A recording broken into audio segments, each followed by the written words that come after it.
বাবার ওষুধের বোতলে কয়েক ফোঁটা বিষ মিশিয়ে ভাবির হাতে দিয়ে বললাম, বাবার কাশিটা খুব বেড়েছে, রাতে ঘুমাতেও পারে না, সেজন্য ওষুধ নিয়ে এলাম। রাতে খাওয়ার পরে 2 চামচ করে খাইয়ে দিও। কি মনে করে ওষুধ নিয়ে এলে? তোমার তো বাবার প্রতি কোনো খেয়াল নেই। যাক, এনেছো যখন ভালোই করেছো। মুচকি হেসে রুমে চলে এলাম। কথা বাড়াতে ইচ্ছে করছে না। এ বাড়িতে ভাবির কথাই শেষ কথা। বাবা পর্যন্ত ওনার কথার উপর কোনো কথা বলেন না। ভাবিকে ভয় করে এমন না, বরং ওনাকে নিজের মেয়ের মতোই ভালোবাসে। ভাবিও বাবার যত্ন আত্মীর ত্রুটি করে না, সেজন্য ওষুধটা ভাবির হাতে দিয়ে দিলাম। খারাপ কিছু ঘটলেও কেউ সন্দেহ করবে না, ভালোই ভালোই কাজটা শেষ হলে হয়। লোকটা বলে দিয়েছে বিষে কোনো গন্ধ নেই, স্বাদেও খুব একটা পরিবর্তন হবে না। সামান্য একটু গলা দিয়ে নামলেই খেল খতম। সবে রাত 8টা বাজে। বাবা খাওয়া শেষ করে সোফার কোনায় বসে খবরের কাগজ পড়ছে। বাবার করা আদেশ, তাকে রাত 8টার দিকে ভিতর খাবার দিতে হবে। যুগের পর যুগ এই নিয়ম পালন করে আসছে। বয়স হয়েছে বলে নিয়মের ত্রুটি করেন না। 10টার ভিতর ঘুমিয়ে পড়তে না পারলে ফজরের নামাজটা হাতছাড়া হয়ে যায়। মা জননী কাশির ওষুধ দিতে চেয়েছিলে, এখনো দিলে না যে? এই তো নিয়ে আসছি। আপনার জন্য একটু পায়েস রান্না করেছিলাম, বিকেলে বলেছিলেন কদিন ধরে খাওয়ার পর মিষ্টি খেতে ইচ্ছে করে। এই না হলে আমার মেয়ে সব কিছু মনে থাকে। মা বলতো পায়েস আপনার খুব পছন্দ। হ্যাঁ মা জননী, ছোটবেলা থেকে অনেক পছন্দের খাবার। আতপ চাল, দুধ, চিনি, বাদাম, কিশমিশ, কেশর এসব দিয়ে দারুণ রাখতেন আমার মা। খেয়ে বলুন তো আপনার মায়ের মতো হয়েছে কিনা। ঘরে শুয়ে ওদের কথোপকথন শুনছি। বাবা ওষুধ খেয়েছে কিনা দেখা প্রয়োজন। নিজের চোখে না দেখলে শান্তি পাবো না। রাতের মধ্যে কাজটা শেষ করতে হবে, না হলে ঝামেলা হতে পারে। রাতে খাওয়ার নাম করে ওখানে গিয়ে বিষয়টা দেখে আসতে হবে। বিছানা দিয়ে নেমে গেলাম, ঘরে গেলাম। ভাবি ঘরে নেই। বাবা দরজার পাশে রাখা সোফার উপর বসে পায়েস খাচ্ছে। উঁচু আওয়াজে বলল, ভাবি খেতে দাও। রাত 11টা না বাজলে যে ছেলের খাওয়ার সময় হয় না, সে আজ এত সকালে খেতে চাচ্ছে। শরীরটা ভালো লাগছে না, গলাটা খুসখুস করছে। মা জননী এই অপদার্থটাকে খেতে দাও। অপদার্থ না বললে কি অনেক সমস্যা হয়? অপদার্থকে আর কি বলবো। বাবা কিন্তু ভুল বললেন। রঞ্জু মোটেই অপদার্থ নয়, বরং খুব কাজের ছেলে। আপনার জন্য কাশির ওষুধ নিয়ে এসেছে। বাবার মুখটা কেমন যেন ফ্যাকাশে হয়ে গেল। এমন উত্তর আশা করেননি। বেশিরভাগ সময় এ ব্যাপারে ভাবির সঙ্গে একমত থাকেন। মনের মতো হতে পারেনি বিধায় বাবা সবসময় খোঁচা দিতে কথা বলে। ব্যবহারেটা গা সওয়া হয়ে গেলেও মাঝে মাঝে বেশ বিরক্ত লাগে। সবাই কি একরকম হয়? সকলে এক এক রকমের হলে নিজস্ব ব্যক্তিত্ববোধ বলে কিছু একটা অবশিষ্ট থাকে। বাবা কিছুক্ষণ চুপ করে রইলেন, তারপর বিষণ্ণ গলায় বলল, ও তা বেশ তো, তা বেশ। পায়েস খাওয়া শেষ হয়ে ওষুধটা খেয়ে শুয়ে পড়েন। আজকাল আপনার শরীরটা একটুও ভালো যাচ্ছে না, সর্দি লেগেই আছে। আচ্ছা ঠিক আছে, এই তো খাচ্ছি। বাবা ওষুধের বোতল থেকে 2 চামচ ওষুধ ঢেলে মুখে পুরে দিল। ওষুধ মুখে দিতে চোখ মুখ বিকৃতি করে ফেললেন। হাত বাড়িয়ে পানির গ্লাস নিতে নিতে বললেন, ওষুধের স্বাদটা বেশ ঝাঁঝালো, অল্পতে কাজে দিবে। প্রত্যুত্তরে কিছু বললাম না, দেওয়ালের দিকে তাকিয়ে খাবারের অপেক্ষা করতে লাগলাম। মিনিট 5 পর ভাবি এসে ভাত বেড়ে দিলেন। চাপা গলায় বললেন, রিপার সঙ্গে কথা হয়? তা মাঝে মধ্যে হয়ে থাকে, কেন বলো তো? রিপা তোমাকে অনেক পছন্দ করে, সোজা কথায় বলতে গেলে ভালোবাসে। গতকাল আমায় কল দিয়ে বলল তোমার সঙ্গে ওর ব্যাপারটা ম্যানেজ করে নিতে। তোমায় আগেও বলেছি ওকে বোনের নজরে দেখি, এসব হবে না। আমার বোনটা দেখতে খারাপ নাকি ওর চালচলন পছন্দ হয় না? কোনোটাই না। রিপা মারাত্মক সুন্দরী, স্বভাবত ভদ্র। এত ভালো মেয়েকে আমার পাশে মানায় না। কি যে বলো তুমি? ঠিকই বলছি। ওকে বিয়ে করলে একসময় তুমি আফসোস করবে। কেন বলো তো? বাউন্ডুলে ছেলেদের সাথে প্রেম করা যায়, স্বামী হিসেবে পেতে গেলেই সমস্যা। কি সমস্যা?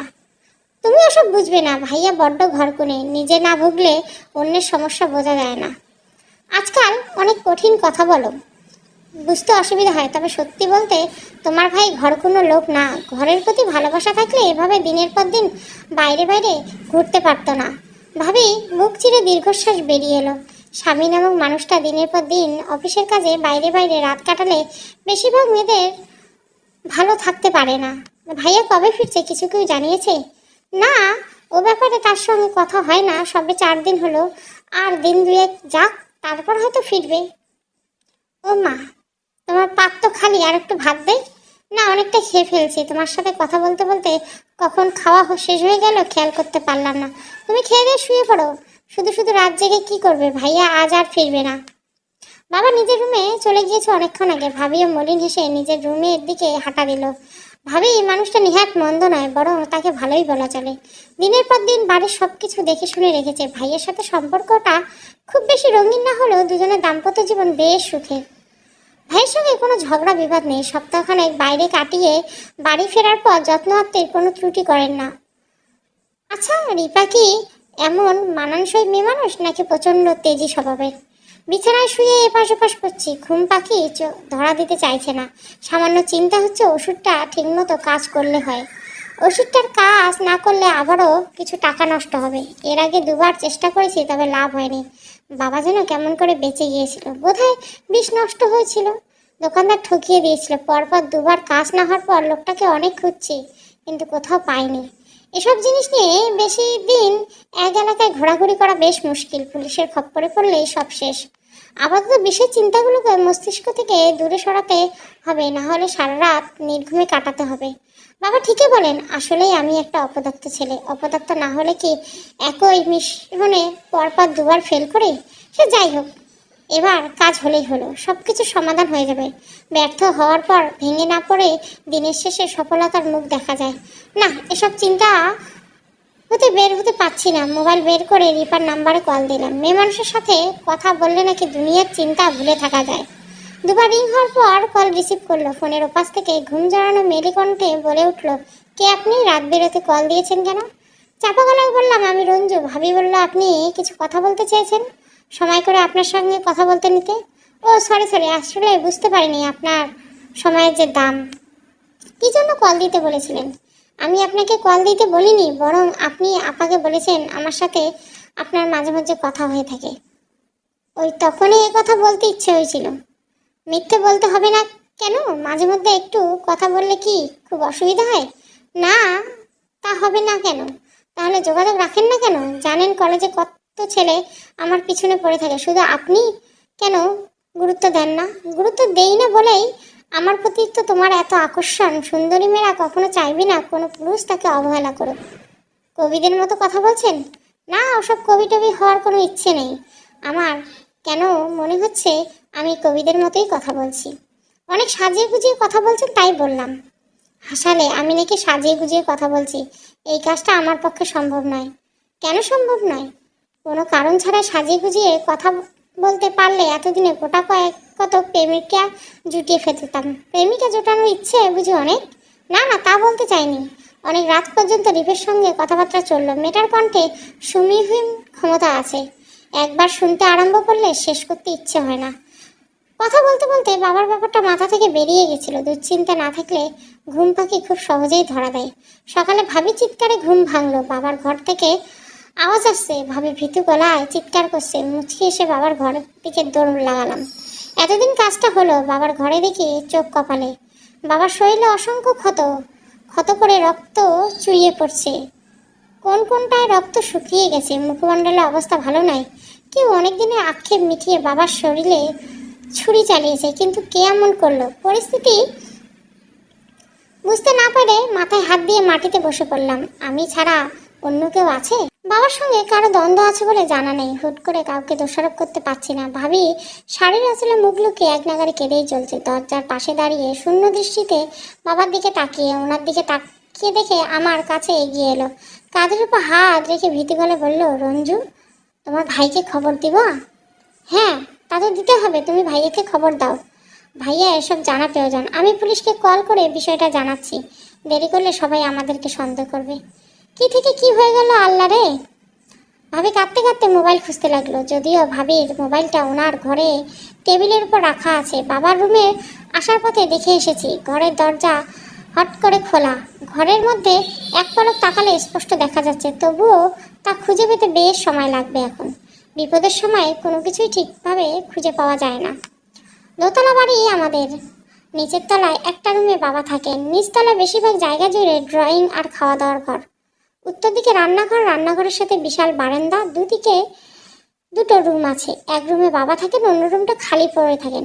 কালের ভদ্রে কেউ কখনো বাড়িতে বেড়াতে এলে এই ঘরে জায়গা হয়। উপরের তলায় 5টা রুমে দুটোতে ভাবির জিনিসপত্র। একটা রুম ফাঁকা, একটাতে মেহমান আসলে ঢালাই বিছানা করে ঘুমানো হয়। একটাতে দুনিয়ার অকেজো জিনিসপত্র বোঝাই করা, অন্য ঘরে আমার বসবাস। বাড়িটা দূর থেকে দেখতে অদ্ভুত সুন্দর হলেও কাছ থেকে কেমন যেন এলোমেলো। কে যে বাড়ির ইঞ্জিনিয়ার ছিল জানা নেই, তবে মায়ের মুখে শুনছি বাবা নিজের তদারকি করে বাড়ি তৈরি করেছিল। তোমার ভাই কল ধরছে না, ও ঘুমিয়ে আছে বোধহয়। আজকাল সকালের দিকে বেশ ঠান্ডা পড়তে শুরু করেছে, এমন সময় কাঁথার নিচে গুটিসুটি মেরে পড়ে থাকার মজাই আলাদা। পুলিশ কি বলতো? কল দেওয়া হয়নি, মোবাইলে ব্যালেন্স শেষ। তোমার মোবাইল দিতে কল দিতে হবে, তাহলে দেরি করছো কেন? নাও তাড়াতাড়ি কল দাও। ভাবির মোবাইলটা আমার দিকে এগিয়ে দিল, ওনার হাত কাঁপছে। কিছু মানুষ এমন পরিস্থিতিতে হাত পা কাঁপতে থাকে, ভয়ের কারণে এমন হয় নাকি? পুলিশের নাম্বার জানা নেই, উপায় না পেয়ে 999 নম্বরে কল দিলাম। একবার রিং হতে কল রিসিভ করলো, ওপাশ থেকে গম্ভীর স্বর ভেসে উঠল। কর্মকর্তারা চাইলে একজন সুকণ্ঠির স্বর সেট করতে পারলেন। মিনিট 60 কথা বলার পর কল কাটলাম। কি বললো? আমাদেরকে দুশ্চিন্তা করতে নিষেধ করেছে, কোনো জিনিসে হাত লাগানো যাবে না। ভয় পাওয়ার কিছু নেই, ওদের প্রতিনিধিরা কিছু সময়ের মধ্যে আমাদের বাড়ি পৌঁছে যাবে, শুধু মোবাইলটা চালু রাখতে হবে। ও আচ্ছা, তুমি গিয়ে চোখে মুখে পানি দিয়ে আসো, আমি ভাইয়াকে কল দিচ্ছি। আচ্ছা। ভাবি এলোমেলো পায়ে বাথরুমের দিকে হাঁটা দিল। ভাইয়ের নাম্বার কল দিলাম। ভাবি মেয়ে হিসেবে বড্ড রোমান্টিক, স্বামীর মোবাইল নাম্বার জান পাখি দিয়ে সেভ করে রেখেছে। পরপর 4 বার কল দেওয়ার পরে ভাইয়া কল রিসিভ করলো না, বিরক্ত হয়ে মোবাইল রেখে দিলাম। তোমার ভাইয়া কি বললো? কিছু বলেনি? এত সব কাণ্ড শুনে কিছু বলেনি? না ভাবি, কিছু বলেনি, কল পর্যন্ত রিসিভ করেনি। ভাবির মুখটা মলিন হয়ে গেল, হয়তো বুঝতে পারছে ভাইয়া ওনার কল দেখে রিসিভ করতে চাইছে না। এসব ঘটনা নতুন বলে মনে হচ্ছে না। এমন অনেক স্বামী আছে যারা বউয়ের কলকে তেমন গুরুত্ব দেয় না। বউয়ের কলের থেকে সিম কোম্পানির কলগুলি তার কাছে ঢের গুরুত্বপূর্ণ। সোফায় বসে পড়লাম, দাঁড়িয়ে থাকতে কষ্ট হচ্ছে। সোফার কোণে সেই ওষুধের বোতলটা রাখা, ভাগ্য আমার সহায় হয়েছে তাহলে। ভাবির চোখ ফাঁকি দিয়ে বোতলটা হাতে তুলে নিলাম, তারপর সিঁড়ি দিয়ে উপরে উঠতে লাগলাম। কোথায় যাচ্ছ? প্রকৃতি ডাক দিয়েছে, না গিয়ে কি উপায় বলো? ভাবি লজ্জায় মুখ ফিরিয়ে নিল। রুমে এসে সোজা বাথরুমে ঢুকে দরজা লাগিয়ে দিলাম। কোমরে ভিতরে ওষুধ ঢেলে ফেলে 2 বালতি পানি দিয়ে দিলাম। পুলিশের কেউ এ ঘরে তল্লাশি নিতে এলে ঝামেলায় পড়ে যাব। সমস্যা হলো বোতলটা কোথায় লুকিয়ে রাখবো? ঘরের কোণে ফেলে রাখলে সমস্যা হতে পারে। পানি দিয়ে বোতলের ভিতর পরিষ্কার করে নিলাম, তারপর স্টোর রুমে জানলা দিয়ে ওই ঘরে ফেলে দিলাম। নিচ থেকে ভাবিস গলার স্বর ভেসে আসছে। নিচে গিয়ে দেখলাম বাড়ির সামনে সাদা রঙের গাড়ি দাঁড়িয়ে আছে। ওরা চলে এসেছে বোধহয়। আমার ভাবনা সত্যি করে 4 জন লোক বাড়িতে প্রবেশ করলো। সদর দরজার কাছে দাঁড়িয়ে বলল, রঞ্জু নামের কে আছে? দ্রুত পায়ে দরজার কাছে এগিয়ে গেলাম, বিনম্র গলায় বললাম, জি আমি রঞ্জু। আপনি আমাদের কল করেছিলেন? আপনার বাবার মার্ডার হয়েছে? জি হ্যাঁ। চলুন তো, কোথায় কি হয়েছে দেখবেন। ওনাদের নিয়ে বাবার ঘরে প্রবেশ করলাম। ঘরে ঢুকতেই একজন বলে উঠল, চাপা ফুলের গন্ধ পাচ্ছেন কেউ? কই না তো। রঞ্জুবাবু, আপনার নাকে এসব গন্ধ ধরবে না, আপনার কাছে জানতে চাইছি। রোগামতো লোকটা বলে উঠল, হ্যাঁ স্যার পাচ্ছি, দোলন চাপা ফুলের গন্ধ এটা। মুখ বিকৃতি করে ঘরের কোণে দাঁড়িয়ে রইলাম। লোকটা আমায় অপমান করলো কেন? নিজেদের নাককে মনে হয় কুকুরের নাক মনে করে, যত সব। রঞ্জু সাহেব, কি আমায় গালমন্দ করছেন? কই না তো। আপনার মুখে ভাবসাব দেখে মনে হচ্ছে। সে যাই হোক, কথা বলতে বলতে আমার দিকে হাত বাড়িয়ে দিল। মুচকি হেসে বলল, আমি বাদশা, আপাতত এই কেসের দায়িত্ব আমার ওপর। সেই সুবাদে আপনার সঙ্গে অনেক কথা বলতে হবে। অনিচ্ছা সত্ত্বেও হাত বাড়িয়ে দিলাম। ছেলে মানুষের হাত এমন নরম হয় নাকি? নিশ্চয় 3 বেলা অলিভ অয়েল লাগান। আপনার বাবার নাম কি? মনির চৌধুরী, বিখ্যাত মানুষ। কি বললেন? জি, মনির চৌধুরী একজন বিখ্যাত মানুষ। তা ওনার এই অবস্থা কি করে হলো? জানি না কি করে হলো, জানলে আপনাদের ডাকবো কেন? আপনি বোধহয় রেগে আছেন। না, একদম না, বরং বিরক্ত লাগছে। সব কিছুর জন্য দুঃখিত। বাবার মৃত্যুতে ছেলের মনের অবস্থা বুঝে কথা বলা উচিত ছিল। আচ্ছা, কিছু মনে না করলে আপনারা একটু বাইরে গিয়ে দাঁড়ান, আমরা ঘরের তল্লাশি নেব। খুনিকে প্রমাণ ছেড়ে যায়, চেষ্টা করে লোপাট করে দেওয়া, তবে সফল হয় না। বাদশা নামক পুলিশ অফিসারকে খুব বেশি পছন্দ হলো না। লোকটা কেমন হেয়ালি করে কথা বলে। ঘর থেকে বেরিয়ে এসে সোফার উপর বসে পড়লাম। বাড়ির বাইরে লোক জড়ো হয়ে গেছে। পুলিশের একটা লোক ওদের কাউকে বাড়ির ভিতরে ঢুকতে দিচ্ছে না। দুজন মিলে ঘরের তালাশি করছে আর বাদশাবাবু দাঁড়িয়ে দাঁড়িয়ে হুকুম করছে, এটা ওটা ধরে দেখছে। ভাবির মোবাইল কানে ধরে বসে আছে, হয়তো ভাইয়াকে কল দিচ্ছে, কিংবা বাপের বাড়ির লোকজনকে বলতে পারো। রঞ্জু, তোমার ভাইয়া কল ধরছে না, দেখো না কি হলো। কই দেখি, আমার কাছে মোবাইলটা দাও। ভাবি হাত বাড়িয়ে মোবাইল এগিয়ে দিল, তারপর মলিন মুখ এদিক ওদিক তাকাতে লাগলো। পরপর দুবার চেষ্টা করার পর ভাইয়া কল ধরলো, ঝাঁঝালো গলায় বলল, এতবার কল দেওয়ার কি আছে? তোমার বাবা মরে গেছে নাকি? খবর দিতে কল দিয়েছো? ভাইয়ের প্রতি জমিয়ে রাখা বিশ্বাসটুকু খুচরো পয়সার মতো মাটিতে গড়িয়ে পড়ল। ভাবির সঙ্গে এমন ব্যবহার মেনে নিতে কষ্ট হচ্ছে। বিরক্ত গলা বললাম, না, ভাবির বাবা মরেনি, তোমার বাবা মরেছে। আমার কণ্ঠে ভাইয়া চমকে গেল, ব্যস্ত গলা বলল, রঞ্জু তুই কি বলছিস? মজা করিস না। মজা করার পরিস্থিতি নাই, বাবা আর নেই, কেউ বা কারা যেন বাবাকে খুন করেছে, পুলিশ বাড়িতে এসেছে। তোরা এখন খবর দিচ্ছিস? কবে যে তোদের জ্ঞান বুদ্ধি হবে? সকাল থেকে কতবার কল দেওয়া হয়েছে হিসাব করে দেখ এখন কি অবস্থা। নিজের চোখে দেখে যেতে পারলে দেখে যা। ভাইয়া কল কেটে দিল। আগে পরে কখনো ওনার সঙ্গে এভাবে কথা বলেনি। আজ ভাবির কল মনে করে লোকটা যে কথাগুলো বলছে তা মেনে নেওয়া কঠিন। কি বললো তোমার ভাই? জানি না। কথা বললে যে? সব কিছু জানিয়েছি। ভাবি কিছু বলতে চাচ্ছিল না, কিন্তু ওনাকে সময় দিলাম না। মোবাইলটা ওনার হাতে দিয়ে বাবার ঘরের দিকে রওনা দিলাম। বাদশাবাবু রক্তমাখা ছুরি হাতে নিয়ে দাঁড়িয়ে আছে, মুখে বিস্ময়ের ছাপ। আমায় দেখে শান্ত গলায় বলল, বাড়িতে কজন থাকে? জি, আমরা 4 জন থাকি, ভাই, ভাবি, বাবা আর আমি। আপনার ভাবিকে দেখলাম, মহিলা দারুণ ভয় পেয়েছে। আপনার ভাই কোথায়? ব্যবসার কাছে বাইরে গেছে, কদিনের মধ্যে ফিরে আসার কথা। খবর দিয়েছেন? হ্যাঁ। কখন আসছেন? বলতে পারবো না, সঠিক সময় জানায়নি। আপনাদের ব্যাপারে অনেক তথ্যের প্রয়োজন, আশা করছি আপনারা সব ধরনের সহযোগিতা করবেন। নিশ্চয়। খুনের ব্যাপারে কি বুঝলেন? দেখে মনে হচ্ছে নৃশংসভাবে খুন করেছে। আপনাদের উপর অনেক দিন থেকে রাগ পুষে রেখেছিল, এমন কোনো শত্রু আছে? আপনার বাবার শত্রুদের ব্যাপারে কিছু জানেন? বাবার শত্রু আছে কিনা জানা নেই, তবে ওনার কয়েকজন বন্ধু আছে, মাঝে মধ্যে দেখা করতে আসে। আপনার বাবা কি কাজ করতেন? পারিবারিক ব্যবসা, দোকানে দোকানে কাঁচামাল সাপ্লাই, দাদার আমল থেকে চলে আসছে।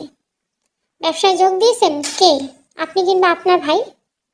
আমি এসব ব্যবসার সাথে জড়িত না, কোন কালেই ছিলাম না। বাবা পরে ভাইয়াকে এসবের দেখাশোনা করে। আর আপনি? মাস্টার্স পাস করে বেকার ঘুরছি, 2-4টে টিউশন করে হাত খরচ চালাই।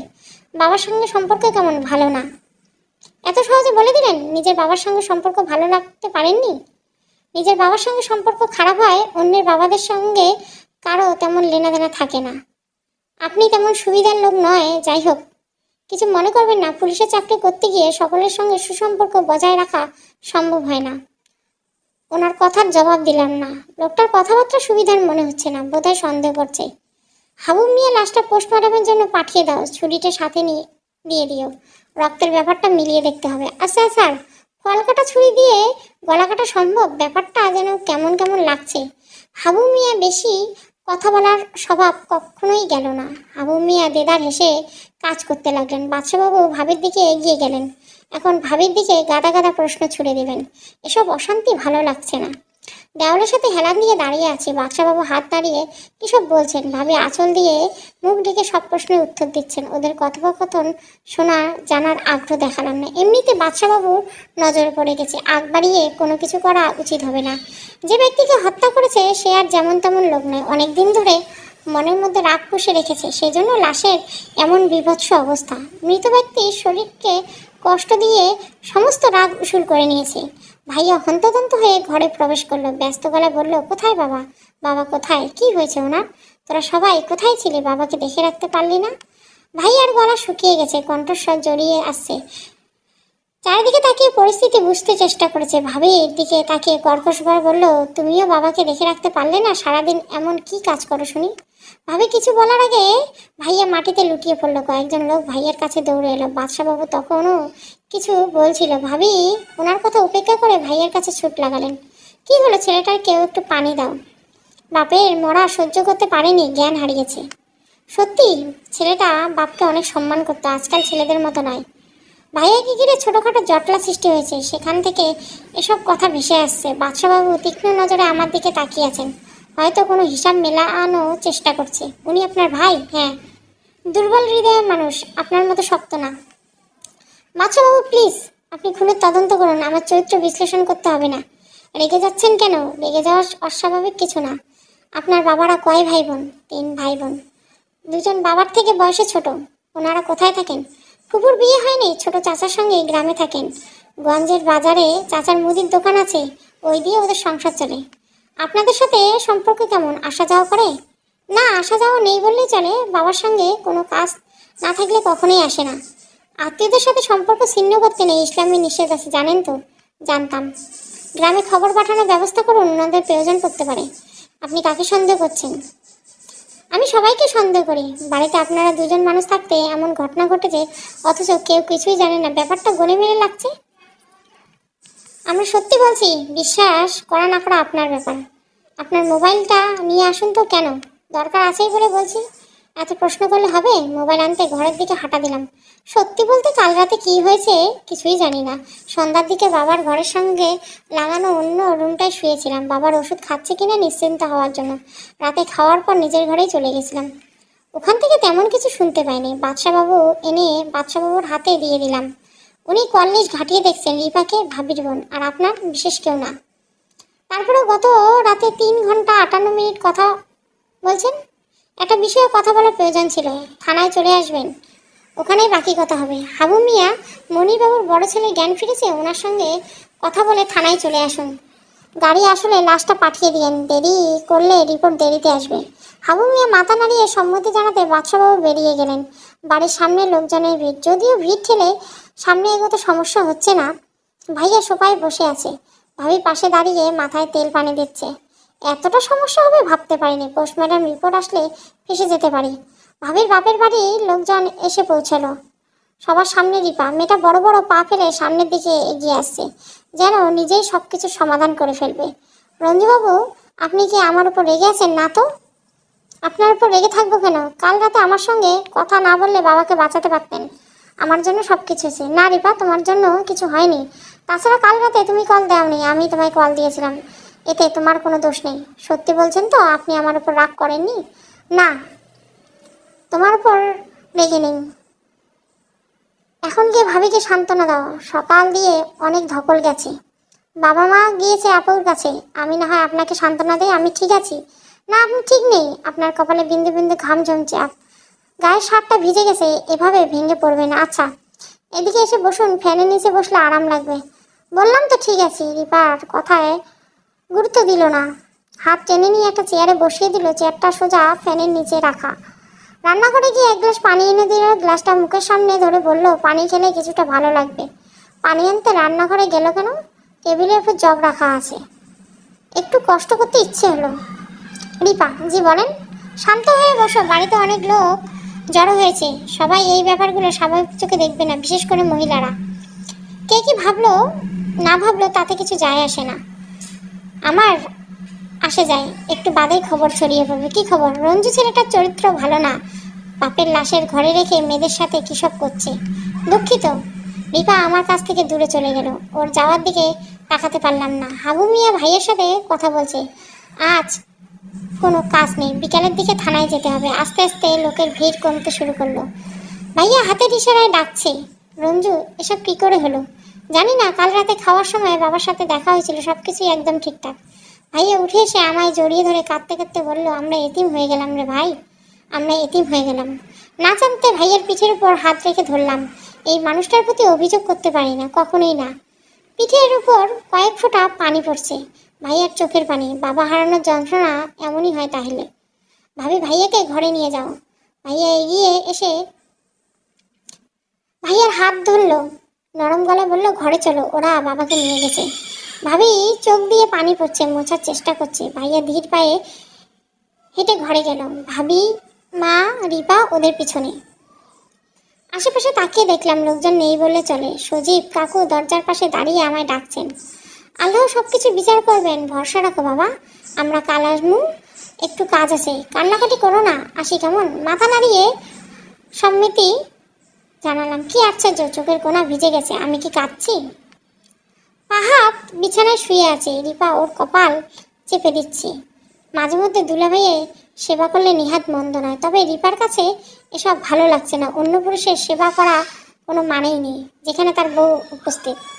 আপা তুমি এসে ভাইয়ের মাথায় হাত বুলিয়ে দাও। কেন রে, দেখছিস না কাজ করছি? রূপা মুখ বিকৃত করে জোরে জোরে কপাল চাপাতে লাগলো। ফাহাদ বোধহয় রিপার বিরক্তি অনুভব করছে। সে তরল করে বলে, থাক, মাথা ব্যথা করছে না, তোমরা বরং এখন এ ঘর থেকে যাও, আমি কিছু সময় একা থাকতে চাই।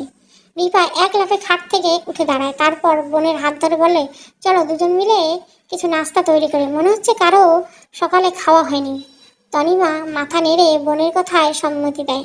বাবা মাও ঘরে নেই, পাশের ঘরে বিশ্রাম নিচ্ছে। বাড়ির পরিবেশ একদম স্বাভাবিক, দেখে বোঝার উপায় নেই সকালে এত কাণ্ড হয়ে গেছে। সকালে ঘর থেকে বেরিয়ে যেতে ফাহাদের মোবাইল বের করে পরিচিত নাম্বার ডায়াল করে মোবাইলটা কানে চেপে ধরে। চিন্তা করো না, তোমার তেমন সমস্যা হয়নি। না না, কেউ কিছু বুঝতে পারেনি, আমি ঠিক আছি। আচ্ছা পরে কথা হবে, এখন রাখছি। তনিয়া গরম পানি করছে, নুডলস রান্না করবে, শর্টকাট হয়ে যাবে। ঘটা করে রান্না করার ইচ্ছে নেই, কেউ নিশ্চয় পাত পেরে খেতে চাইবে না, কিছু একটা মুখে নিলেই হলো। রিপা পেঁয়াজ কাটছে। আচ্ছা আপা, তোমার কোনো বয়ফ্রেন্ড আছে? ছি ছি রিপা, এসব কি বলছিস? না, থাকলে বলতে পারে, ভাইয়া তো তেমন সময় দেয় না। বাজে কথা বলিস না, কেন জানি মনে হচ্ছে তুমি এই খুনের সাথে জড়িত। রিপা কথা শেষ হতে না হতেই জোরে আওয়াজ। তনিমা রিপার পিঠের উপর খুন্তি দিয়ে বাড়ি মেরেছে। রিপা হতভম্ব হয়ে বোনের দিকে তাকিয়ে থাকে। মেয়েটা ছোটবেলা থেকে শান্ত, কোনো কথায় হুট করে রেগে যায় না। কখনো রাগ হলে নিজের মনের মধ্যে পুষে রাখেন, তেমন প্রতিক্রিয়া দেখায় না। সেবার মা বিনা কারণে আপুকে বকাবকি করছিল, আপু অনেক কষ্ট পেয়েছিল, সেই সঙ্গে ভীষণ রেগে গিয়েছিল, কিন্তু কোনো প্রতিক্রিয়া দেখায়নি। মুখে কিছু বললেও না, চালচলন স্বাভাবিক ছিল। বেশ কয়েকদিন পরে রিপাকে বলেছিল, মায়ের উপর ভীষণ রেগেছিলাম, তোমায় দেখে তো বুঝতে পারিনি সত্যি রেগেছিলে। মিথ্যে বলবো কেন, রাগ দেখাতে ইচ্ছে করে না, মনে হয় রাগ দেখালে মান কমে যাবে। এ কেমন কথা, তুই বুঝবি না, বাদ দে। শান্তশিষ্ট তনিমা রেগে গিয়ে কাউকে আঘাত করছে না, এ কথা যেন বিশ্বাস হতে চায় না। রিপা জোরে জোরে নিঃশ্বাস নিতে থাকে। মুখ সামলে কথা বলবি, দিনে দিনে বেয়াদব হয়ে গেছো তাই না? কিছু মুখে আটকায় না, কর্কশ গলায় বলে ওঠে তনিমা। রিপা যত সম্ভব শান্ত থাকার চেষ্টা করে, নরম গলায় বলে, রেগে যাওয়াই স্বাভাবিক, তবে এতটা রেগে যাওয়ার মতো কিছু বলিনি, কথাগুলো মজার ছলে নিতে পারতে। চরিত্রের দাগ অনেক বড় ব্যাপার, এসব তোর মাথায় ঢুকবে না। তাছাড়া এখন মজা করার সময় না, তুমি আমাদের বাড়িতে আনন্দ ফুর্তি করতে আসো নেই, মনে থাকে যেন। হবে হয়তো। রিপা কথা বাড়ালো না, রান্নাঘর থেকে বেরিয়ে রঞ্জুর রুমের উদ্দেশ্যে পা বাড়ায়। বোনের কাজে দারুণ কষ্ট পেয়েছে, পিঠ জ্বলছে এখনো। তনিমার মন খারাপ করে অবশিষ্ট পেঁয়াজ কুচি কুচি করে কেটে নিল। গরম তেলে পেঁয়াজ ভাজছে, তাতে কয়েকটা ডিম ছেড়ে ভালো করে নাড়তে লাগলো। শরীরটা বড্ড খারাপ লাগছে, চোখ জ্বলছে, বোধহয় কিছুক্ষণের মধ্যে চোখে পানি চলে আসবে। রিপাকে বড্ড ভালোবাসে, আদরের ছোট বোনকে খুন্তি দিয়ে আঘাত করেছে, ভাবতে কষ্ট হচ্ছে। হঠাৎ করে রেগে যাওয়া উচিত হয়নি। রিপা কথাগুলি মজার ছলে বললেও তনিমার ব্যাপারটা পছন্দ হয়নি। ফাহাদ শুনলে সন্দেহ করবে, এমনিতে তাকে নানান কথা শুনতে হয়। স্বামী মানুষটা ভালো না হলে জীবনটা অতিষ্ঠ হয়ে যায়। রঞ্জুবাবু ঘরের দরজা লাগানো, হয়তো বিশ্রাম নিচ্ছে। রিপা নরম হাতে দরজায় কড়া নাড়ায়। রঞ্জু এসে দরজা খুলে দিল, শান্ত গলায় বলল, কিছু বলবে? কাজের কথা না থাকলে আসা যাবে না। তা কখন বললাম আসো, ভিতরে এসে বসো। এখানে এসে আপনাদের অসুবিধায় ফেলে দিলাম, সমস্যা নেই, বিকেলে চলে যাব। এমন কথা বলছো কেন? জানি না। রিপা কি হয়েছে, কাঁদছো কেন? আপা মেরেছে। রিপার কথা বিশ্বাস করতে পারেনি, ভাবি নাকি ওকে মেরেছে। যে ভাবি কখনো ভাইয়ের মুখের উপর কথা বলে না, ভাইয়ের অন্যায় আবদারগুলো মুখ বুঝে মেনে নেয়, সাত কথায় রানে, সে কিনা কাউকে আঘাত করতে পারে। অবিশ্বাস্য ব্যাপার। বেশ অবাক হচ্ছি, কিন্তু প্রকাশ করলাম না। কোমল গলায় বললাম, কি করেছিলে তুমি? গুঁড়ো দুধ চুরি করতে গিয়ে ধরা পড়ে গেছিলে নাকি? না, ছোটবেলা থেকে গুঁড়ো দুধ চুরি খাওয়া অভ্যাস আমার, সেজন্য ভাবলাম তুমি বুঝি একই কাজ করতে গিয়েছিলে। আপুর কাছে জানতে চেয়েছিলাম তার কোনো বয়ফ্রেন্ড আছে কিনা, সেজন্য ভীষণ রেগেছে। বিবাহিত মেয়েরা স্বামীর সংসার থাকার পর যদি তাদের বয়ফ্রেন্ড থাকে তখন কি হয় জানো? মজা করে বলেছিলাম, ভাইয়া তো সময় দেয় না, সেজন্য। কাজটা মোটেই ঠিক করে নেয়। তুমি মজা করে বললেও সবার কাছে ব্যাপারটা মজার হবে না, কেউ কেউ সত্যি মনে করে বলবে। কোনো রানী চায় না তার উপর পরকীয়ার দোষ চাপুক, আর যারা পরকীয়া করে তারাও কি এসব শুনতে চায় না? না জানো রিপা, পৃথিবীর সব নারী একরকম হয় না। সবাই স্বামীর কাছ থেকে সময় আশা করে না, কিংবা আশা করলেও প্রকাশ করে না। কি বলতে চান? বললাম, সময় না পেলে সবাই পরকীয়া করে না, তাহলে প্রবাসী ভাইদের বউ থাকতো না। আমার একজন ছাত্র আছে, ওর বাবা বিদেশে থেকে সেখানেই কাজ করে। 2-3 বছর পর পর কদিনের জন্য দেশে আসে। ওর মায়ের এসব নিয়ে কোনো অভিযোগ নেই। আপনি এত কিছু বলছেন কেন? তোমার সঙ্গে কথা বলতে ইচ্ছে করছে। সুন্দরী মেয়েদের জ্ঞান দেওয়ার মজাই আলাদা। রিপার চোখ মুখ বদলে গেল, ব্যস্ত স্বরে বলল, আপার কাছে ক্ষমা চেয়ে আসি। কি বলেন? হ্যাঁ যাও।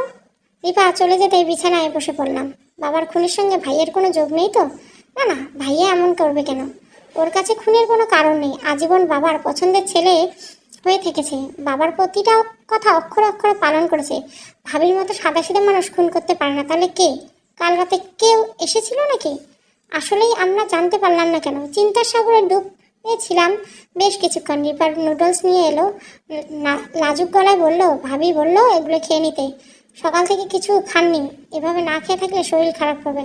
আচ্ছা খেয়ে নিব, টেবিলের উপর রেখে দাও। না এখনই খেতে হবে। কেন? আমার কথা রাখতে হবে। রাখতেই হবে? আচ্ছা দাও, আমি এখনই খেয়ে নিচ্ছি, তুমি গিয়ে কিছু খেয়ে নাও। যাচ্ছি। সবটুকু খাবেন কিন্তু। রিপা চলে গেল। চাচা ফুপুকে খবর দেওয়া হয়েছে। খবর শুনে ওনারা কান্নায় ভেঙে পড়লো। আজকের মধ্যে চলে আসবে এখানে। বাচ্চাবাবু ওদের সাথে কি কথা বলবে কে জানে। মোবাইল বাজছে। এখন আবার কে? খাওয়া দাওয়া বাদ দিয়ে কল রিসিভ করতাম। হ্যালো, কে? জি আমি বাচ্চা। হ্যাঁ বলুন। বিকেলবেলা থানায় আসার প্রয়োজন নেই। মনিরবাবু পোস্টমর্টম হতে সময় লাগবে। ডোমকাকু দেশের বাড়ি গেছে, রাতে আগে আসতে পারবে না। পোস্টমর্টমের সাথে আমাদের যাওয়া না যাওয়ার কি সম্পর্ক? রিপোর্ট হাতে কথা বলতে চাইছিলাম, না হলে দুবার করে আসা যাওয়া করতে হবে, অযথা সময় নষ্ট। আচ্ছা তাহলে কখন আসবো? কাল বিকেলে হয়তো, সময় জানিয়ে দেওয়া হবে। আপনার নাম্বার পেলেন কোথা থেকে? পুলিশের চাকরি করি, কত শত খুনি বজ্জাত লোকদের পাকড়াও করি, এতে সামান্য মোবাইল নাম্বার। কল কেটে গেল। লোকটা সুবিধার মনে হয় না। উনি বোধহয় আমাকে সন্দেহ করেন, কিন্তু আমি তো অন্যভাবে মারার চেষ্টা করেছি, যেভাবে এই লোকটা। রঞ্জু, খাওয়া দাওয়া শেষ করে একটু নিচে আসো। কেন ভাবি, কিছু হয়েছে? তোমার ভাইয়া ডাকছে। আচ্ছা আসি। দুটো পায়ে বসার ঘরের দিকে হাঁটা দিলাম। কি জানতে চাইবে আল্লাহ মালুম। বসার ঘরে অনেকেই উপস্থিত ছিল। বাড়ির লোক বাদ দিয়ে বাইরেরও লোকজন আছে। হয়তো বাবার ঘটনা শুনে সম্ভাবনা জানাতে এসেছে। ভাইয়া আমায় দেখে নড়ে চড়ে বসলো। তরল গলায় বলল, কাল রাতে কি হয়েছিল রে? জানি না। সত্যি কি জানিস না কি হয়েছিল? না ভাইয়া, সত্যি কিছু জানি না। ভয়ঙ্কর কিছু জানলে খুব সহজে স্বীকার করে নিতাম। আমার মনে হচ্ছে তুই আর তনিমা মিলে বাবাকে খুন করেছিস। ভাইয়ের কথায় সকলে চমকে উঠলো। ভাবি যেন আকাশ থেকে পড়লো। এসব কি বলছো? আমরা কেন মারবো? তাছাড়া ভাবি বাবাকে নিজের বাবার মতো ভালোবাসতো। কথায় বলে না, অতিভক্তি চোরের লক্ষণ। তোদের বেলাও তাই হয়েছে। ভাবি আর চুপ করে রইল না, কাঁদো কাঁদো বলায় বললো, আমি কেন মারতে যাব? এসব কি বলছো তুমি? তোমার মাথা ঠিক আছে তো? হ্যাঁ আছে। কেন খুন করবে বুঝতে পারছো না? আচ্ছা আমি বলছি, রঞ্জুর সঙ্গে ওইসব করছিলে, বাবা দেখে ফেলছিল, সেজন্য বাবাকে সরিয়ে দিছো। ঠাস করে শব্দ হলো। ভাবি ভাইয়ার ডান গালে সজোরে থাপ্পড় মেরেছে। ভাবির এমন কাণ্ড সকলে হতভম্ব হয়ে গেল। ভাইয়া গালে হাত দিয়ে ভাবির দিকে তাকিয়ে আছে। তোমার এত সাহস, তুমি আমাকে চড় মারলে? কপাল ভালো তোর জিভ ছিঁড়ে ফেলিনি। নিজেকে কি মনে করিস? যা খুশি তাই করবি। আমার চরিত্র নিয়ে বাজে কথা বললে কাউকে ক্ষমা করবো না। রিপা নিজের পিঠ ডলতে ডলতে ভাবলো। ভাবির বাবা শান্ত গলায় বলল, জামাইয়ের মাথা ঠিক নেই, নিজেকে শান্ত কর মা। হ্যাঁ মা, তোর বাবা ঠিকই বলেছে, বিপদের সময় মাথা ঠান্ডা রাখতে হয়। নিজেদের মধ্যে কাদা ছোড়াছুড়ি উচিত নয়। ভাবি শান্ত হয়ে বসে পড়লো। ভাইয়া চট করে উঠে দাঁড়ালো। বেরিয়ে যেতে যেতে বলল, তোদের সবাইকে দেখে নেবো। এখন থানায় যাচ্ছি, দরকার হলে টাকা খরচ করে গোয়েন্দা ভাড়া করবো, তবু এর শেষ দেখে ছাড়বো। ভাইয়া চলে যেতেই ভাবি কান্নায় ভেঙে পড়ল। পরিস্থিতি সামাল দিতে না পেরে চুপচাপ দাঁড়িয়ে রইলাম। হাত ছুটে গিয়ে গাড়িতে বসে পড়লাম। মাস দুয়েক হয়েছে নিজের টাকা একটা 4 চাকায় গাড়ি কিনেছে। তুলির অনেক দিনের শখ মোটর গাড়ি চড়ে ঘুরে বেড়ানো। গাড়ি চালিয়ে কিছুটা দূরে যাওয়ার পর গাড়ি থামলো। সুন্দরী এক যুবতী গাড়িতে চেপে বসলো। ভাত তার দিকে মুচকে হাসি দিল। মেয়েটার চুল খোলা, ঠোঁট গাঢ় লিপস্টিক, পরনে সালোয়ার কামিজ, খোলা চুল উঠছে বাতাসে। ফাহাদের চোখ সরছে না। তুলি মেয়েটা এত সুন্দর কেন? তাকিয়ে থাকতে ইচ্ছে করে। তনিমাকে দেখলে তো এমন অনুভূতি হয় না। এভাবে কি দেখছেন? তোমাকে এত সুন্দর না হলেও পারতে। কি যে বলেন আপনি? সত্যি বলছি, একটু বাড়িয়ে বলছি না। তাই? বাড়িতে কি হয়েছিল? তখন অমন করে দৌড়ে চলে গেলেন কেন? বাবা মারা গেছে। কি বলছেন? কিভাবে? সত্যি বলছি, বাবা খুন হয়েছে। কে, কিভাবে? সঠিক জানি না। তনিমা আর রঞ্জুর কাজ বোধহয়। ওরা কেন মারবে? কারণ জানা নেই। তবে বাবা মারা গিয়ে অনেক ক্ষতি হয়ে গেল। কি ক্ষতি হয়েছে? বাবা চাইছিলেন সমস্ত সম্পত্তি আমার নামে লিখে দিবেন, বাউন্ডালে রঞ্জুর জন্য কিছু রাখবেন না, কিন্তু এখন তো সেসব সম্ভব নয়। রঞ্জু জানতো সম্পত্তি ব্যাপারে? না, বাবা শুধু আমায় বলেছিল, হয়তো আড়ালে দাঁড়িয়ে সব কিছু শুনে নিয়েছিল। না রে, বাবার সঙ্গে গ্রামে গেছিলাম মাস 2 আগে, তখন এসব কথা হয়েছিল। রঞ্জুর জানার উপায় নেই। পুলিশ কি বলছে?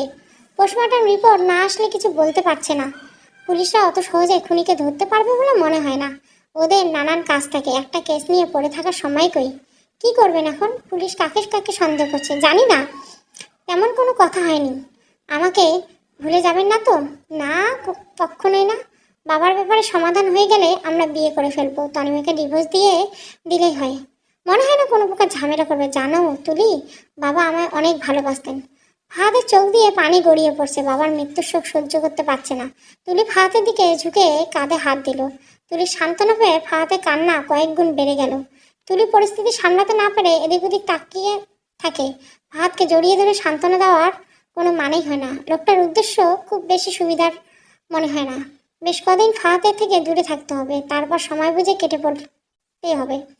পুলিশ টের পেলে আমাকেও সন্দেহের তালিকায় ঢুকিয়ে দেবে। এই জঘন্য চরিত্রের লোকটাকে কে বিয়ে করে? তুমি কি কিছু ভাবছো? হ্যাঁ ভাবছি, কিন্তু মেলাতে পারছি না। কি ভাবছো? বউ থাকতে বাইরে পরকীয়া করতে হয় কেন? মানে? আরে মজা করলাম। ভাবছি আঙ্কেলের খুনের ব্যাপারটা। গোয়েন্দা ঠিক করার কথা বললে তখন কাউকে খুঁজে পেয়েছো নাকি? না, তেমন কাউকে পাইনি। তোমার পরিচিত কেউ আছে নাকি? তুলি ডানে বামে মাথা নাড়ায়, তারপর মুচকি হেসে বলে, ফাহাদ, তোমার বাড়িতে থাকা উচিত। এভাবে বাইরে বাইরে ঘুরলে সকলে সন্দেহ করবে। তাছাড়া পুলিশও তোমার উপর নজর রাখবে। পুলিশ কেন নজর রাখবে? কোনো কারণ ছাড়াই সন্দেহের বসে? দেরি করো না, বাড়িতে ফিরে যাও। তোমাকে কথাও নামিয়ে দেবো? এখানে দিলে হবে, সিএনজি ধরে বাড়ি চলে যাব। না না, তা কি করে হয়? হয়। তুলি গাড়ি থেকে নেমে পড়ে, হাত নাড়িয়ে ফারাদকে বিদায় জানায়। ফারাদ শুকনো মুখ করে গাড়ি ঘুরিয়ে বাড়ির দিকে রওনা দেয়। তুলির সঙ্গে পরিচয় হওয়ার পর থেকে তনিমার সঙ্গও ভালো লাগে না। বেশ কয়েকদিন ধরে মদের নেশাটা মাথা চড়া দিয়েছে।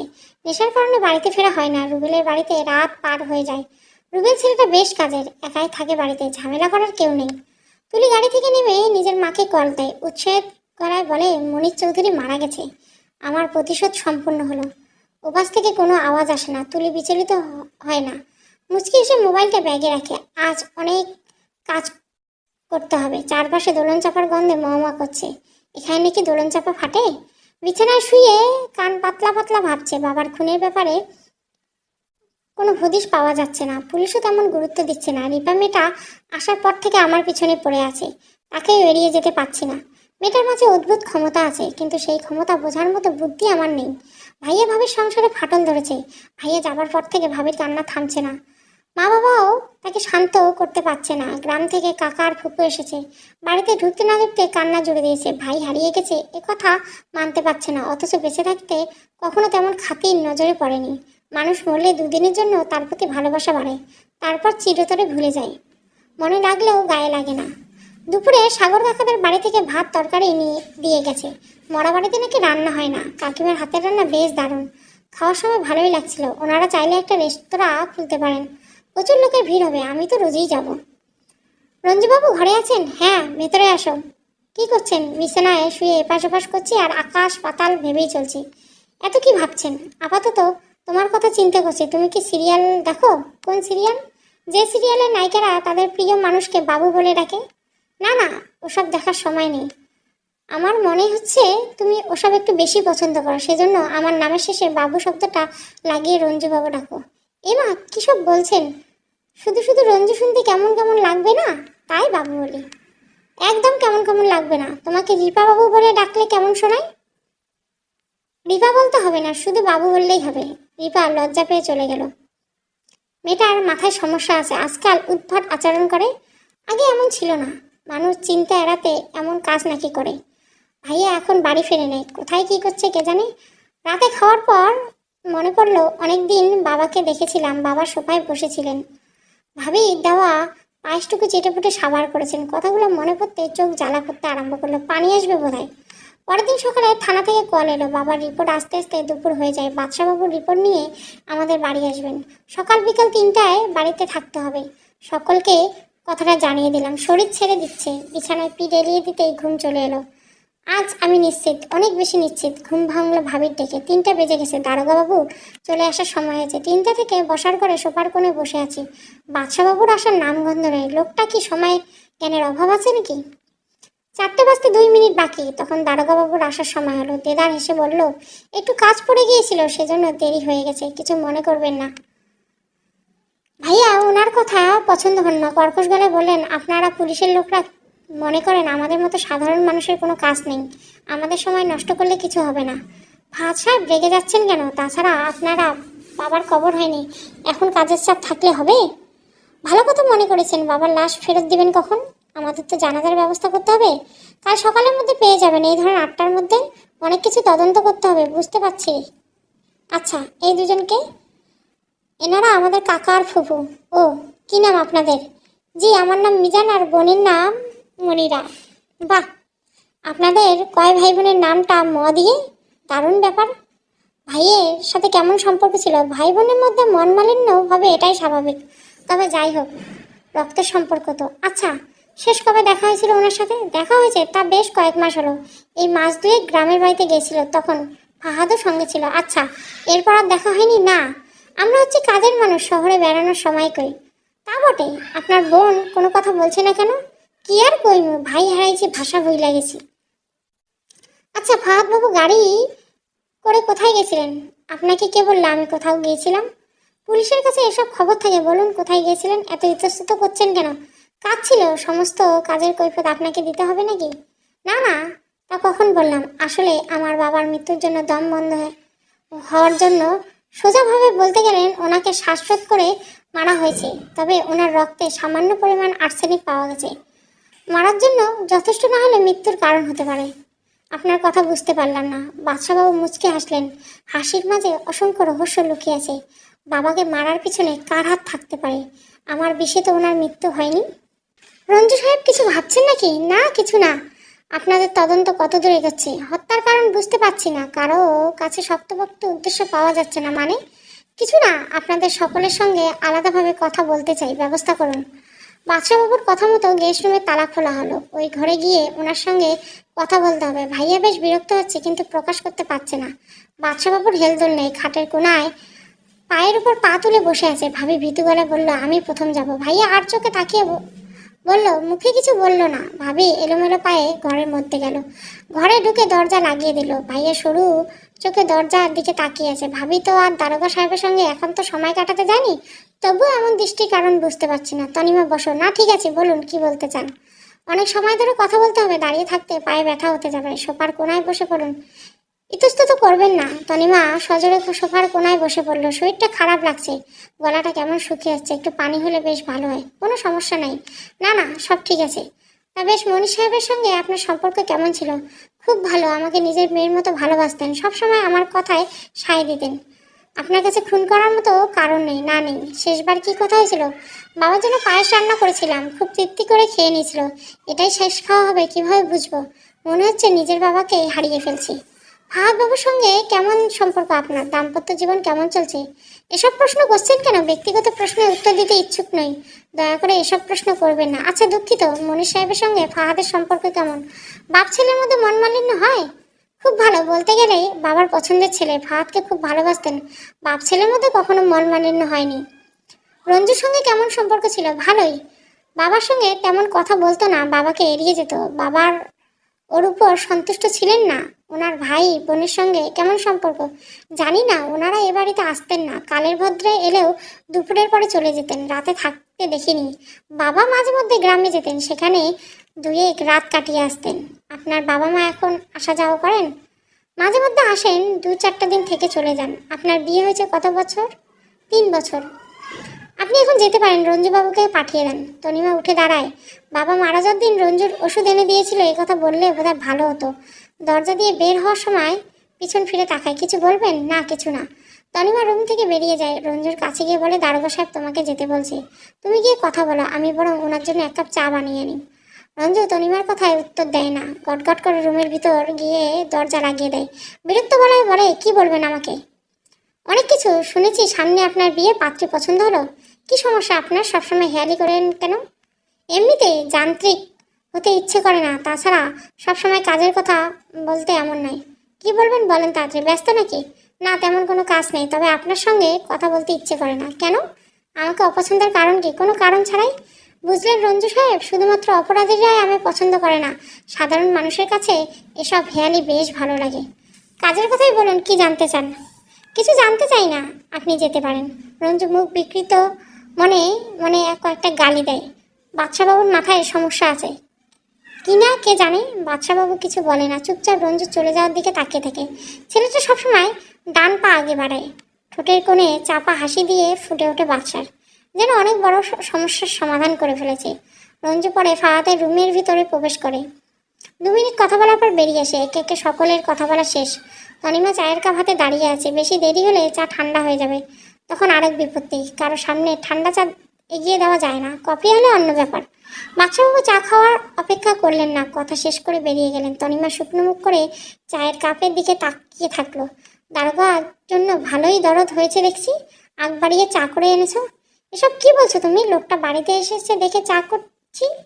ফাহাদ কিছু বলল না, তনিমার বাবার দিকে তাকিয়ে ঘরে চলে গেল। পরিস্থিতি কেমন থমকে গেছে, চরকির মতো এক জায়গায় ঘুরছে। খুনির কুল কিনারা হচ্ছে না। পুলিশ কাকে সন্দেহ করছে বোঝার উপায় নেই। রাত নির্বিঘ্নে কেটে গেল। হাবু মিয়া পরের দিন সকালে মনির সাহেবের লাশ নিয়ে এলেন। বাড়িতে লোকের ভিড়। বাচ্চা ছেলেমেয়েকে লাশের দিকে দৌড়িয়ে আসছে। কেউ হাত উঁচু করে লাশের দিকে ইশারা করছে। মহিলারা সুপারি পাতা বেড়ার আড়ালে দাঁড়িয়ে সব কিছু দেখছে। জোয়ান ছেলেরা বাঁশ ঝাড় বা বাঁশ কেটে আনছে, কেউ কেউ কবর খুঁজছে। সব মিলে হুলস্থুল কাণ্ড। 10টার দিকে জানাজা মাইকিং করে সকলকে জানিয়ে দেওয়া হয়েছে। লোকের ভিড় বাড়ছে। নামাজের আগে ফাহাদ ধরা গলায় বলল, আমার আব্বার কাছে কেউ টাকা পয়সা পেলে আমাদেরকে বলবেন, আমরা তার দেনা পরিশোধ করব। আব্বা কখনো কারোর সাথে খারাপ ব্যবহার করলে, কাউকে কষ্ট দিলে ওনাকে মাফ করবেন। না না, ওনার প্রতি কোনো দাবি নেই, উনি ভালো মানুষ ছিলেন। বেশিরভাগ লোক সুর মিলিয়ে কথাটা বললেন। লাশ কবরে রাখার পর ভিড় পাতলা হতে শুরু করলো। রঞ্জু মাথা ধরছে। সে ঘরে শুয়ে বিশ্রাম নিচ্ছে। লাশ কবরে রাখার পরে ঘরে চলে গেছে। হাবু মিয়া কবরের পাশে দাঁড়িয়ে এক নাগাড়ে কাঁদছে, যেন তার পরমাত্মীয় মারা গেছে। ওনার কাজে ফাহাদ বেশ বিরক্ত হচ্ছে। হাবু মিয়া, বাবার কেসের কোনো সমাধান হলো? না, এখনো হয়নি। বাদশা সাহেব এ ব্যাপারে ভালো বলতে পারেন। আপনি না কি করছেন বুঝতে পারছিস না? কতদিন হয়ে গেল, কোনো কিছুর হদিশ পেলেন না? রাগ করো না বাবা, তোমার কষ্ট বুঝতে পারছি, আমারও যে বাবা নেই। কথাগুলো বলে উনি হু হু করে কাঁদতে আরম্ভ করলেন। লোকটা বোধহয় বাবাকে খুব ভালোবাসতেন। দুপুরে খাওয়ার পর হাবু মিয়া চলে গেলেন। কেসের সমাধান হলো আমাদেরকে জানিয়ে দেওয়া হবে। কাকা ফুপু কেউই গ্রামে ফিরতে পারবেন না, ওনাদের প্রয়োজন পড়বে। পরের দিন সকাল থেকে জীবনযাত্রা একদম স্বাভাবিক। দেখে বোঝার উপায় নেই এ বাড়িতে সুখের ছায়া আছে। ভাবির বাপের বাড়ি সবাই ফিরে গিয়েছেন, প্রয়োজন পড়লে খবর দিতে বলছেন। সকলে শান্ত থাকলে ফাহাদের মনে শান্তি নেই। গত 2 দিন ধরে তুলির খোঁজ পাওয়া যাচ্ছে না। মোবাইল বন্ধ করে রেখেছে, বাড়ির ঠিকানা বদলে ফেলেছে। ওদের কি হলো, কোথায় চলে গেল, সেই চিন্তায় ফাহাদের ঘুম হারাম হয়ে গেছে। পুলিশের কাছে কিছু বলতে পারছে না। টিউশনিতে এসেছিলাম, দুপুর গড়িয়ে বিকেল হয়ে গেল, পড়ানো শেষ হচ্ছে না। বাবার মৃত্যু, বেশ কয়েকদিন পড়াতে আসেনি, সেজন্য আজ একটু বেশি বেশি পড়াচ্ছি। কাল নাকি সিএমের পরীক্ষা, সব কিছু দেখিয়ে দিতে হবে। ওর মা এসে বলে গিয়েছে কোথায় কোথায় সমস্যা হচ্ছে। খালি হাতে আসে নেই, যদিও প্লেট ভর্তি নাস্তা সাজিয়ে নিয়ে এসেছিল। পড়ানো শেষ হতে বিকেল 5টার দিকে ওদের বাড়ি থেকে বেরিয়ে দেখলাম রিপা দাঁড়িয়ে আছে, কারোর জন্য বোধহয় অপেক্ষা করছে। এ কি রঞ্জু সাহেব, আপনি এখানে? হ্যাঁ, এই তো, এই বাড়িতে পড়ানো ছিল। তুমি এখানে কি করছো? ফেরদৌসের জন্য অপেক্ষা করছি। কেন যে এত দেরি করছে কে জানে। রূপার মুখে ছেলের নাম শুনে চমকে উঠলাম। অন্যরকম অনুভূতি লাগলো যে। তরল গলায় বলল, কে সে, তোমার বন্ধু নাকি? হ্যাঁ, খুব ভালো বন্ধু। আচ্ছা, আমি তাহলে এখন যাই, একটু কাজ আছে। একটু দাঁড়িয়ে যান, একা একা দাঁড়িয়ে থাকতে ভালো লাগছে না। আমি দাঁড়িয়ে থাকলে তোমার বন্ধু কিছু মনে করতে পারে, তা কি উচিত হবে? আরে কিছু মনে করবে না, সে তো আপনার সঙ্গে পরিচিত, আপনার হওয়ার জন্য পাগল। আমি তেমন কেউ না। দূর, চুপ করে দাঁড়ান, ওই তো চলে আসছে। শ্যামলা চেহারার একটি মেয়ে এসে আমার পাশে দাঁড়ালো। রিপা এগিয়ে দিয়ে মেয়েটাকে জড়িয়ে ধরলো। আলিঙ্গনের শেষে আমার দিকে ইশারা করে বলল, এই হচ্ছে রঞ্জু বাবু, আপুর দেবর। মেয়েটা মুচকে এসে বলল, আমি জান্নাতুল। ভাইয়া কেমন আছেন? জি ভালো, আপনি কেমন আছেন? প্রত্যুত্তরে মুচকে হাসলো, কোনো কথা বলল না। রিপা ইচ্ছে করে মেয়েটার নাম ঘুরিয়েছে। বেশ কিছুক্ষণ গল্প করার পর জান্নাতুল চলে গেল। রিপা উত্তেজিত হয়ে বলল, কেমন লাগলো ওকে? বেশ ভালো, আর আমাকে? খারাপ না। ও আচ্ছা, জানো রিপা, মনির চৌধুরী আমার নিজের বাবা না, উনি আমার মায়ের স্বামী। রিপা যেন আকাশ থেকে পড়লো, অবাক কণ্ঠে কি করে চিৎকার করলো। প্রত্যুত্তরে কিছু বলল না, শুধু মুচকি হাসলো। রিপা এখন জান্নাতুনের ব্যাপারটা ভুলে যাবে, বিব্রতিকর প্রশ্ন করবে না, চলবে। বাবার মৃত্যু এটা প্রথম পর্ব। গল্পটা ভালো লাগলে অবশ্যই লাইক, শেয়ার এবং সাবস্ক্রাইব করবেন। Thank you for watching.